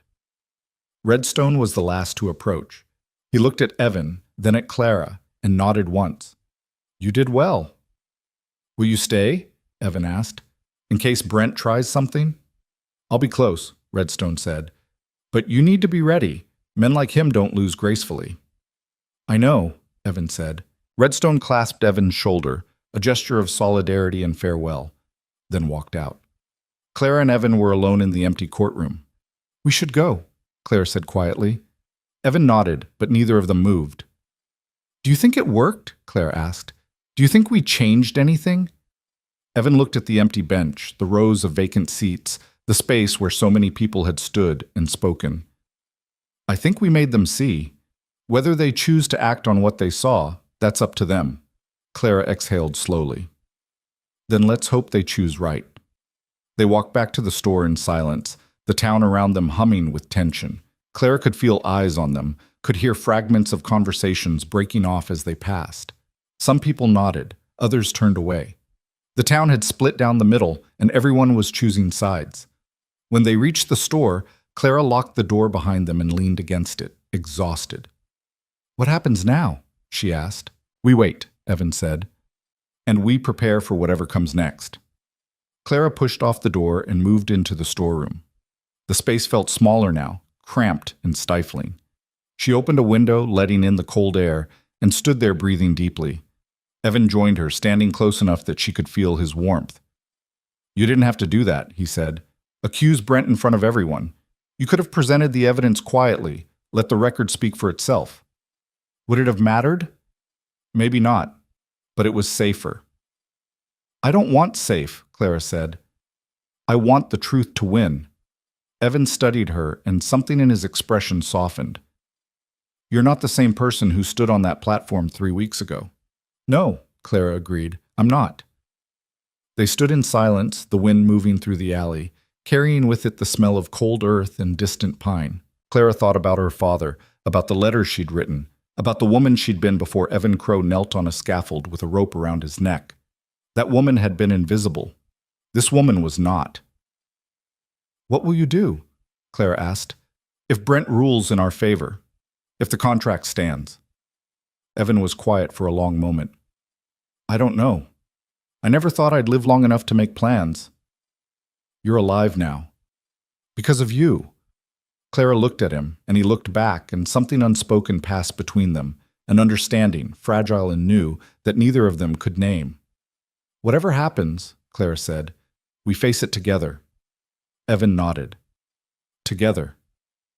The next 2 days crawled by like wounded animals. Clara kept the store closed, and they stayed inside, waiting. Redstone camped in the alley behind the building, a silent presence that brought comfort simply by being there. Jacob stopped by once with supplies and news. The town was split, arguments breaking out in the saloons and on the streets. Some people believed Clara's accusations. Others thought she'd overstepped. No one knew which way Brent would rule. On the morning of the 3rd day, a messenger arrived. Clara opened the door to find a boy no older than 12 holding an envelope sealed with red wax. She took it, tipped the boy a coin, and closed the door before breaking the seal. Inside was a single sheet of paper, written in Brent's precise hand. "The court has reviewed the evidence and testimony presented at the hearing of February 8, 1876. After careful consideration, I have determined that the indenture contract between Clara Boone and Evan Crow is void due to procedural irregularities and insufficient oversight. Effective immediately, Evan Crow is remanded to territorial custody pending execution of the original sentence. He is to surrender himself to the sheriff's office no later than noon today. Failure to comply will result in the arrest of both parties." Clara's hands went numb. The paper slipped from her fingers and drifted to the floor. Evan picked it up, read it, and his jaw tightened. "He's calling our bluff." "It's not a bluff," Clara said, her voice hollow. "We presented everything we had, and it wasn't enough." "It was enough to scare him," Evan said. "That's why he's forcing this now, before we can gather more evidence." "What evidence?" Clara's voice cracked. "We don't have anything else. We played every card." Evan set the paper down and gripped her shoulders, forcing her to look at him. "Listen to me. Brent is desperate. Desperate men make mistakes. We just have to push him into making one." "How?" "By not surrendering." Clara's eyes widened. "Evan, if you run, I'm not running. I'm making him come get me." Evan's voice was hard, certain. "And when he does, everyone will see exactly who he is. They'll kill you." "Maybe. Or maybe they'll finally understand what this has been about all along." Evan released her, stepping back. "I'm not asking you to risk yourself. This is my fight." "No," Clara said. "It's ours." Evan started to argue, but she cut him off. "You said we face this together, so that's what we're doing." Evan stared at her, conflict and something deeper warring in his eyes. Then he nodded. They spent the next hour preparing.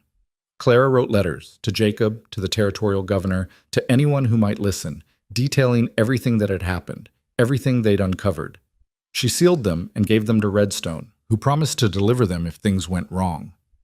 Evan checked the locks, reinforced the doors, and positioned himself near the front window where he could see the street. Clara stood beside him, the folder of documents clutched in her hands. Noon came and went. At 12:30, Tom Ferris appeared at the end of the street, flanked by 4 armed men. They moved slowly, deliberately, spreading out as they approached the store. Clara's heart hammered. "They're coming." "Let them," Evan said. Tom stopped in front of the door. His voice carried through the wood. "Evan Crow, you're in violation of a court order. Come out peacefully, and no one gets hurt." Evan didn't respond. Tom waited, then tried again. "Miss Boone, you're harboring a fugitive. Open the door, or we'll break it down." Clara stepped forward and opened the door herself, standing in the threshold. "Evan Crow is not a fugitive. The court ruling is unjust, and we're appealing it through proper channels." Tom's expression didn't change. "There's no appeal. The judge's word is final." "Not if the judge is corrupt," Clara said. Tom's hand moved to his gun. "Step aside, Miss Boone." "No." The standoff stretched, seconds ticking by like hours. Behind Tom, a crowd was gathering, shopkeepers, miners, families drawn by the tension. Clara saw Jacob in the crowd, and Anne, and Silas. She saw others, too, people she didn't recognize, all watching. "Last chance," Tom said. Clara didn't move. Tom nodded to the men behind him. 2 of them stepped forward, moving to flank the door. Then a voice rang out from the crowd. "Wait!" Everyone turned. Garrett Pierce stood at the edge of the gathering, his fine coat dusty from travel. But he wasn't alone. Beside him stood a woman Clara didn't recognize. Older, elegantly dressed, with steel gray hair and eyes that missed nothing. Pierce approached Tom, holding up a hand. "Stand down, Mr. Ferris." Tom frowned. "On whose authority?" "On mine," the woman said. She stepped forward and the crowd parted for her. "My name is Margaret Hartwick. I am Samuel Hartwick's widow, and I have something to say." The street went silent. Margaret Hartwick looked at Clara, then at Evan, then at the crowd. "I have been living in Helena since my husband's death, and I only recently learned of the proceedings taking place here. Mr. Pierce informed me of the accusations made against Judge Brent, and I have spent the past 3 days reviewing my late husband's financial records and correspondence." She reached into her bag and pulled out a sheaf of papers. "These are letters between my husband and Judge Brent, detailing a business arrangement to acquire land through legal manipulation and intimidation. My husband was not a good man, but he did not deserve to die, and the man accused of killing him did not do it." She turned to Evan. "Evan Crow, I owe you an apology. And more than that, I owe you the truth." Margaret handed the letters to Clara, who took them with trembling hands. "Judge Brent orchestrated my husband's death," Margaret continued, her voice steady and cold. "He hired men to kill him and frame Mr. Crow, all to gain control of the land and the associated profits. I have statements from those men, purchased at considerable expense, confessing to their role. Judge Brent is a murderer and a thief, and I will see him answer for it." The crowd erupted. Tom stepped back, uncertainty flickering across his face. Pierce moved to Margaret's side, his expression grim. Clara looked at Evan, and for the first time in weeks she saw hope in his eyes. But before anyone could speak, the sound of a gunshot cracked through the air. Everyone scattered. Clara hit the ground, heart pounding, as chaos erupted around her. Another shot, then another, the sound sharp and deafening. Evan pulled her behind the doorframe, shielding her with his body. "Stay down!" Through the confusion, Clara saw Tom Ferris running, saw the crowd scattering, and she saw Judge Brent standing at the far end of the street, a revolver in his hand and fury carved into every line of his face. "This ends now," Brent shouted. He raised the gun, aiming directly at Evan, and Clara stepped into the line of fire. Time slowed to the space between heartbeats. Clara saw Brent's finger tighten on the trigger, saw the hate burning in his eyes, saw the barrel pointed at Evan's chest. She didn't think. She moved, one step forward, placing herself between the gun and the man she'd bought with $300, and a choice she still didn't fully understand. "Clara, no!" Evan's voice was raw, desperate. The shot never came. William Redstone materialized from the side street, moving with the silent efficiency of a man who'd spent his life hunting. His hand caught Brent's wrist mid-aim, twisting it upward just as the judge squeezed the trigger. The bullet went high, punching through the air where it could hurt no one. Brent stumbled backward, the gun clattering to the dirt. Redstone didn't release him, holding the judge's arm twisted behind his back with enough pressure to keep him still, but not enough to break bone. "It's over," Redstone said quietly. Brent's face contorted with rage and something uglier, the raw panic of a man watching his carefully constructed world collapse. "You have no authority here. None of you do. I am the law in this town." "Not anymore," Margaret Hartwick said. She stepped forward, her voice carrying across the stunned silence. "Mr. Pierce has already filed formal charges with the territorial marshal. They'll be here within the week. But everyone here has seen what you are now.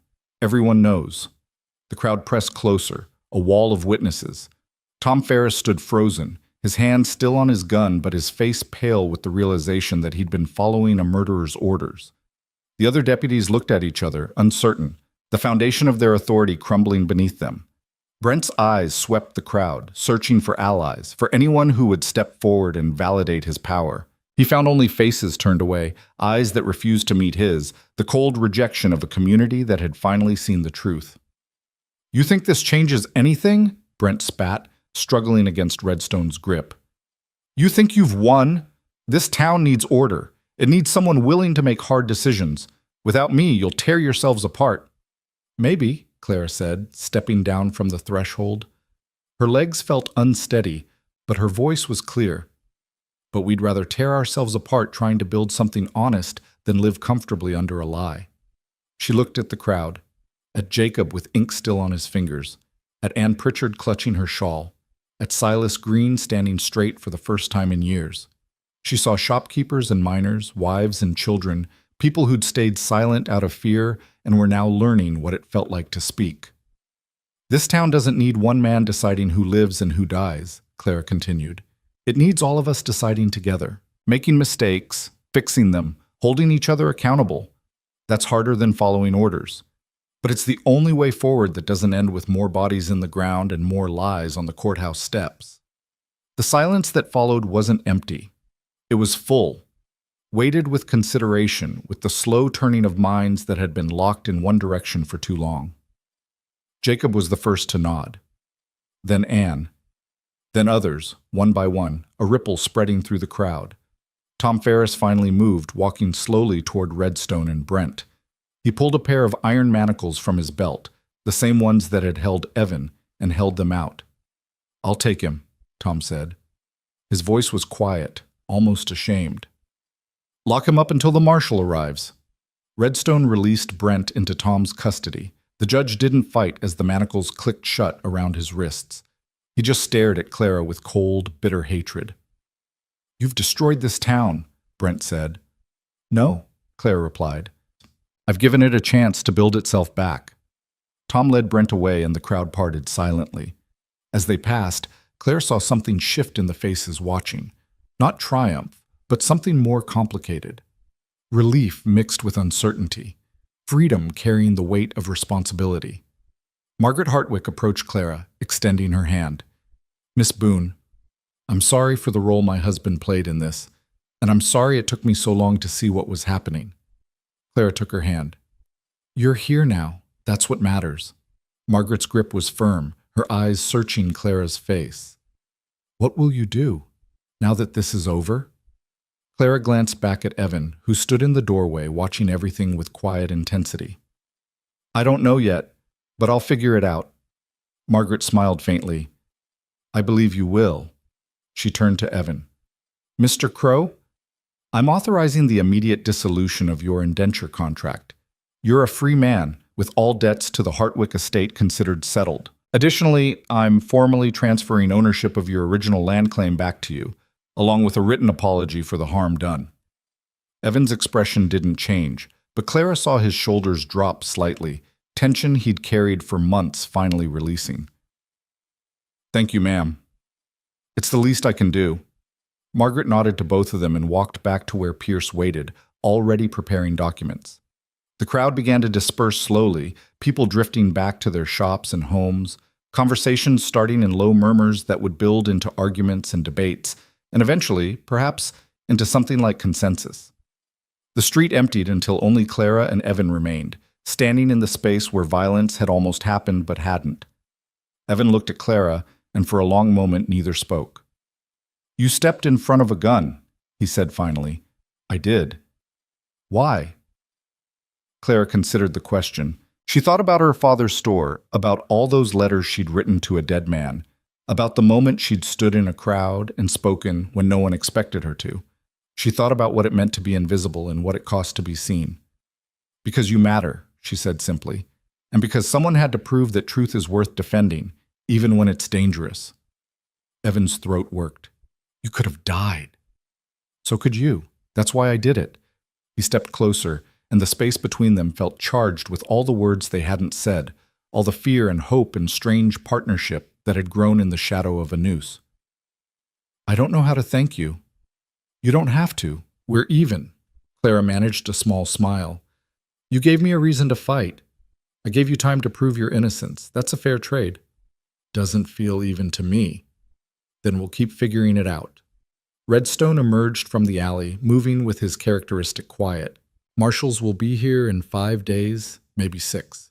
Until then, Ferris has Brent locked in a cell at the sheriff's office. I'll stay close, make sure nothing changes." "Thank you," Evan said. Redstone nodded, then looked at Clara with something that might have been approval. "You've got spine, Miss Boone. More than most men I've met." Clara felt warmth rise in her cheeks. "I just did what needed doing." "That's usually how courage works." Redstone clasped Evan's shoulder one more time. "I'll check in tomorrow." He left them alone again. Clara turned toward the store, exhaustion suddenly hitting her like a physical weight. "We should go inside. People will talk if we stand out here much longer." "Let them talk," Evan said. But he followed her anyway. Inside, the store felt different. The same shelves, the same counter, the same walls that had contained Clara's entire life, but changed somehow by everything that had happened outside them. She moved through the space, touching familiar things, grounding herself in the ordinary after so much chaos. Evan closed the door and stood awkwardly in the middle of the room, as if uncertain whether he still belonged there. "The contract's dissolved. I can leave whenever." Clara's hand stilled on a bolt of fabric. "Do you want to leave?" "I don't know what I want." Evan's voice was rough with honesty. "I spent so long just trying to survive that I forgot how to plan past the next day." "Then don't plan. Just stay until you figure it out." He looked at her, something vulnerable crossing his face. "You'd let me stay, even though you don't have to anymore?" "You're not a prisoner, Evan. You never really were." Clara turned to face him fully. "But you're also not alone. Not if you don't want to be." The words hung between them, meaning more than either could articulate. Evan crossed the room slowly, stopping just close enough that Clara could see the exhaustion etched into his features, the weight of months running and fighting and expecting to die. "I'm not good at trusting people," he said quietly. "Neither am I," Clara admitted, "but I'm learning." "Because of this? Because of what happened?" "Because of you." Clara took a breath. "You could have run 12 times. Could have disappeared into the mountains and never looked back. But you stayed. You fought beside me even when you had every reason to protect yourself instead. That matters." Evan's eyes searched hers. "What are we doing here, Clara?" "I don't know," she said honestly. "But I know I don't want you to leave just because you're free to. I want you to stay because you choose to." The silence stretched, but it wasn't uncomfortable. It was the silence of two people standing at the edge of something new and uncertain, deciding whether to step forward or step back. Finally, Evan nodded. "All right, I'll stay. For now." Relief flooded through Clara, surprising in its intensity. Good. They spent the rest of the afternoon in quiet work, Clara opening the store for the first time in days, Evan repairing the back fence that had been rattling in the wind. Customers trickled in slowly, some curious, some genuinely needing supplies, all of them watching Clara and Evan with new eyes. Mrs. Halloran came in and bought thread without comment. A miner named Davis purchased nails and nodded at Evan like he was just another person. By evening, the store had done more business than it had in weeks, and Clara understood that something fundamental had shifted in how the town saw her. She wasn't invisible anymore, and neither was Evan. That night they ate dinner together at the small table in the kitchen, the first time they'd shared a meal as equals rather than guardian and ward. Clara made stew from the last of the winter vegetables, and Evan contributed bread he'd bought from the baker down the street. "This is good," Evan said, breaking the silence. "It's just stew." "I meant this, sitting here, not waiting for something terrible to happen." Clara smiled. "It is strange, isn't it? Not being afraid." "I'm still afraid," Evan admitted, "just of different things now." "Like what?" He was quiet for a moment, pushing stew around his bowl. "Like what happens when the marshals come and Brent goes to trial, like whether this town really changes or just finds a new person to follow blindly, like what I'm supposed to do with my life now that I have one again." Clara understood. "I'm afraid too. Afraid I'll wake up and realize this was temporary, that the town will go back to ignoring me and I'll go back to being the fat girl behind the counter who doesn't matter." "You matter," Evan said firmly. "You proved that." "For now. But proving it once isn't the same as making it permanent. Then we keep proving it, every day, until it becomes normal." Clara looked at him across the table. This man she'd bought off a scaffold, this stranger who'd become something more than she could name. "Is that what you want? To stay here and keep fighting?" "I want to stop running," Evan said. "I want to build something that can't be taken away by one corrupt man with a grudge. I don't know if that's possible, but I'd like to try." "Then let's try together." They finished the meal in companionable silence, and when the dishes were washed and put away, Clara walked Evan to the door of his small room upstairs. "Good night, Evan." "Good night, Clara." She turned to go, but his voice stopped her. "Thank you," he said, "for everything. For believing me when no one else did. For fighting when it would have been easier to walk away." Clara looked back at him, this man who'd learned to survive alone and was now learning to trust. "You don't have to keep thanking me." "I know, but I want to anyway." She smiled and left him there, climbing the stairs to her own room. That night she didn't write a letter to her father. She didn't write anything at all. She just sat by the window, looking out at the town that had finally heard her speak, and thought about what it meant to build a life rather than just survive one. The marshals arrived 6 days later, riding into town with official papers and questions. They interviewed witnesses, reviewed the documents Clara and Margaret had provided, and arrested Judge Callum Brent on charges of murder, conspiracy, and corruption of office.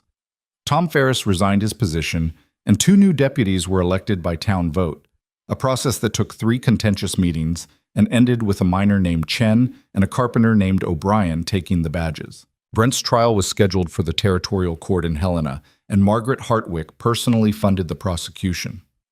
The town watched as the man who'd ruled them through fear was led away in chains, and something collective shifted, a breath released, a door opened. Not everyone was happy. Some people argued that Brent had kept order, that without his firm hand the town would descend into chaos. Others said good riddance and demanded investigations into every case he'd presided over.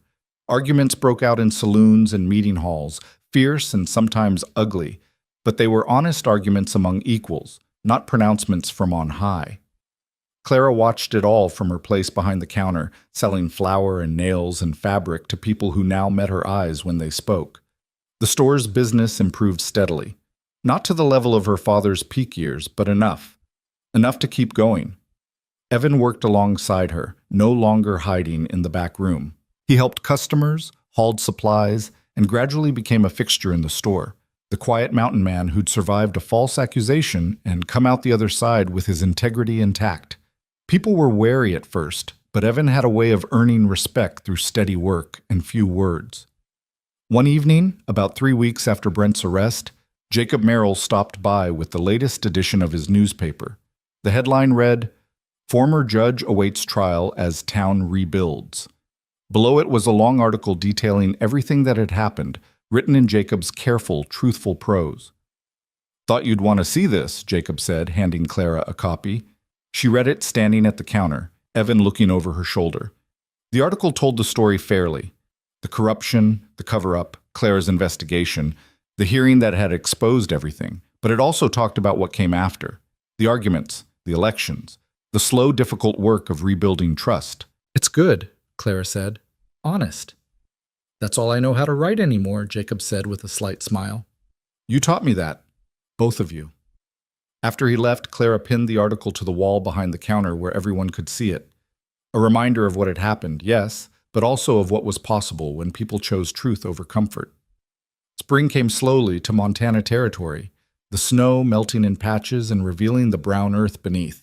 Clara opened the windows on the first truly warm day, letting fresh air sweep through the store and carry away the staleness of winter.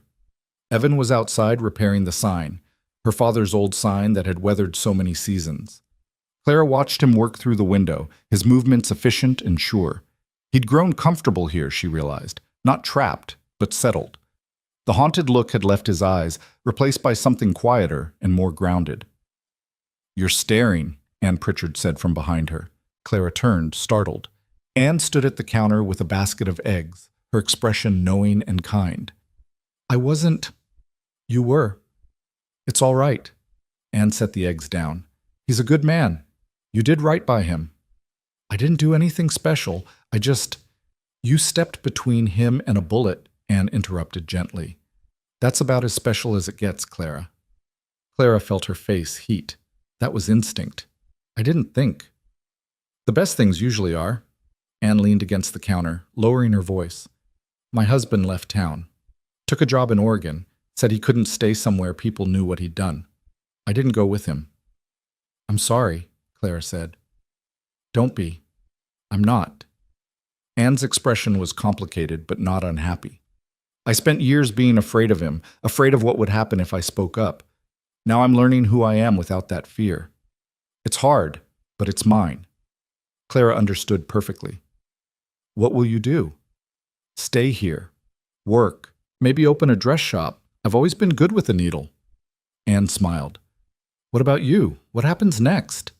Clara looked out the window again at Evan, then back at Ann. "I don't know, but I'm starting to think that's all right." Ann squeezed her hand and left with supplies for the week. That night, Clara closed the store early and made a proper dinner, roast chicken with potatoes and carrots, the kind of meal that took time and care. She set 2 plates at the kitchen table and called down to Evan. He came up the stairs looking puzzled. "What's this?" "Dinner. A real one." Clara gestured to the empty chair. "Sit." They ate together, the evening light slanting through the windows and turning everything golden. The conversation was easy now, comfortable, ranging from town gossip to plans for the store to Evan's thoughts about returning to his land claim in the mountains. "I should go back," he said. "See what's left of the cabin. Check the trap lines." But, Clara prompted, "But I don't want to leave just as things are settling." Evan met her eyes across the table. "And I don't want to leave you dealing with everything alone. I managed alone before." "You did, but you don't have to anymore." The words settled between them, carrying weight they both felt but neither quite named. "What if you kept the land but didn't live there full time?" Clara suggested. "You could go up for a few weeks, trap and hunt, then come back, run the land as a seasonal claim, and stay here the rest of the time? If you wanted to." Evan considered this, and Clara saw the idea take root. "I could do that. Work the store with you during winter, trap in summer, split the profits." "Partners," Clara said. "Partners," Evan agreed. They shook hands across the table, and the touch lingered just slightly longer than necessary. Over the following months, they fell into a rhythm.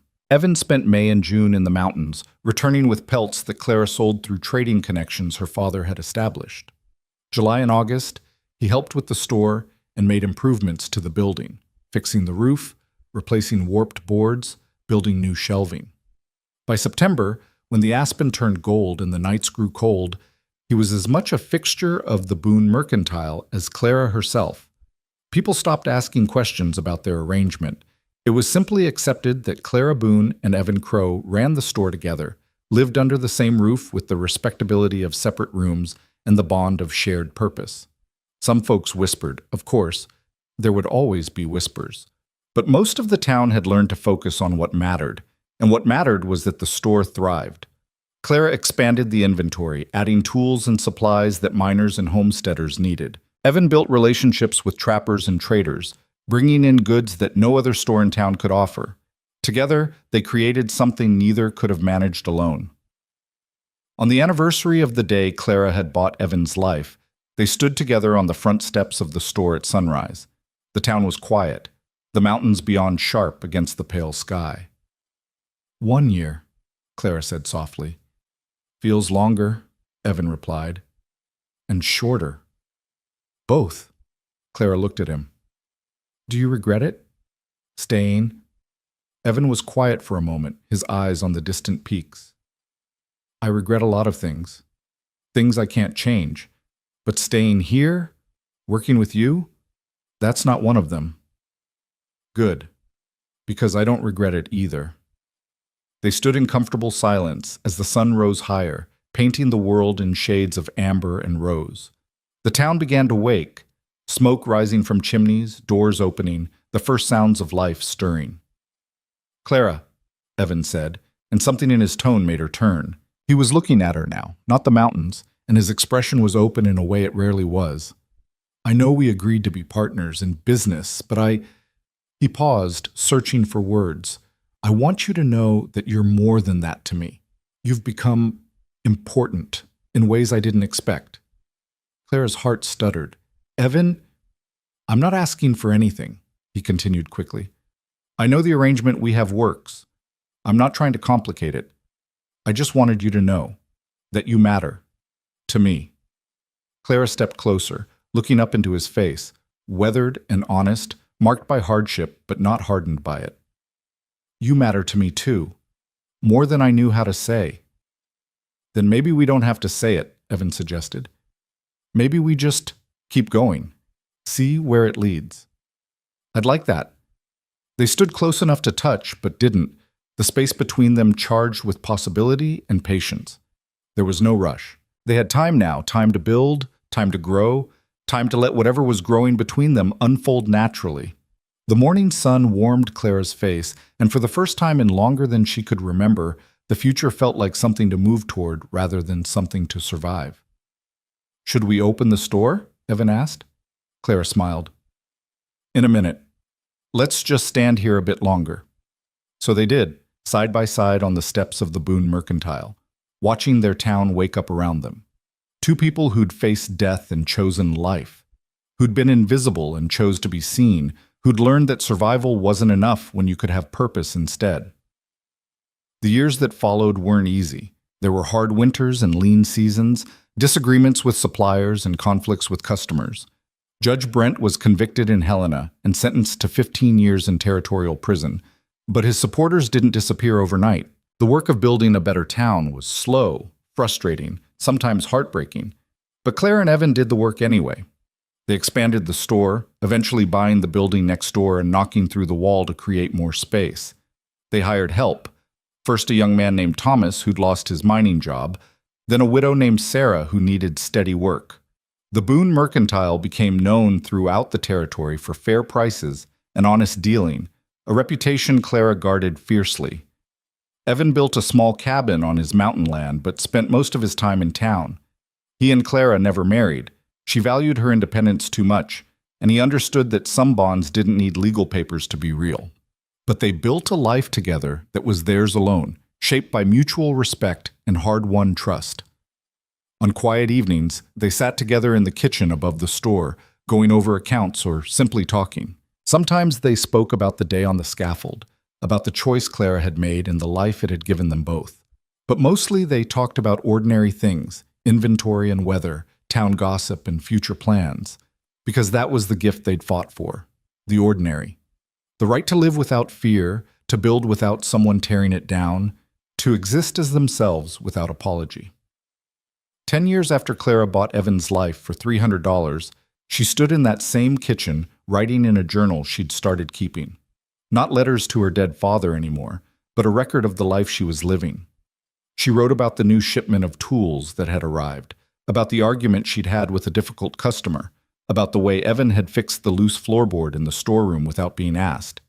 She wrote about the ordinary miracle of waking up each day and choosing to show up, choosing to matter, choosing to build something worth keeping. Outside, the town of Coldwater went about its business, imperfect, complicated, full of people trying their best and sometimes failing. But it was theirs, not Brent's, not any one person's. It belonged to everyone who chose to stay and fight for it. Clara closed the journal and looked out the window at the mountains beyond. Somewhere up there, Evan was checking trap lines, moving through the high country with the confidence of a man who belonged in the world instead of hiding from it. He'd be back by sunset. They'd have dinner together. They'd talk about the day. They'd plan for tomorrow. It wasn't dramatic. It wasn't the kind of story people told around fires to thrill and frighten. But it was true. And it was theirs. And after everything they'd survived to get here, that was more than enough. Clara turned from the window and went downstairs to open the store, ready for whatever the day would bring. Not because she wasn't afraid anymore. Fear never fully left. But because she'd learned that fear didn't have to be the thing that decided what happened next. Sometimes courage looked like standing in front of a gun. Sometimes it looked like opening a door and saying good morning to people who used to ignore you. Both mattered. Both counted. The rope had been meant to end a life, but instead it had begun one. Not just for Evan, but for Clara too. Two people who'd been invisible learning to be seen, learning to matter, learning that the truest form of freedom wasn't the absence of chains, but the presence of choice. And they chose this, every day, together. The morning sun streamed through the store windows as Clara unlocked the front door and flipped the sign to open. Outside, Coldwater, Montana territory stirred to life, a small town in a vast land full of ordinary people doing ordinary things. Among them, Clara Boone stood behind her counter, no longer invisible, no longer silent, no longer afraid to take up the space she deserved in the world. And when Evan Crow returned that evening with pine sap on his hands and stories of the high country in his eyes, she would be there waiting. Not because she'd bought his life, but because they'd built one together, worth living, together, worth living, together, worth living, together, worth living, together, worth living, together, worth living, together, worth living, together, worth living.